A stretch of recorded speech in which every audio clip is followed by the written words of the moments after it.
चले थोड़ा slow motion देखने के लिए। अस्सलाम वालेकुम guys, I hope you are doing well your life. आज मैंने थोड़ा स्लो मोशन के लिए वेजेस ट्राई की है कि स्लो मोशन में वीडियोस कैसे लगते हैं। मुझे तो स्लो मोशन बहुत पसंद है, मैं अपने वीडियोस भी बनाती हूँ तो ट्राई करती हूँ स्लो मोशन में, अच्छा लगता है, स्थेटिक लगता है। तो आज मैं वेज चाउमीन बनाने वाली हूँ, तो इसके लिए मैंने जो भी मेरे पास वेजेस अवेलेबल थी उसे मैंने चॉप कर लिया। उसके बाद दूसरी तरफ मैंने मैगी को बॉईल करके छान लिया। आज जितनी भी वेजेस थी उसमें रिफाइंड तेल डाल के उसको अच्छे से हम रोस्ट कर लेंगे, ठीक है।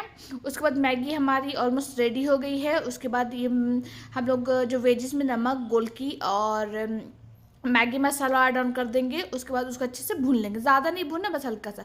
उसके बाद हम उसमें मैगी डाल लेंगे, उसको अच्छे से हम लोग उसको पूरा मिक्स कर लेंगे वेजिस के साथ। अगर आपको सॉस डालना है तो आप सॉस भी डाल सकते हैं।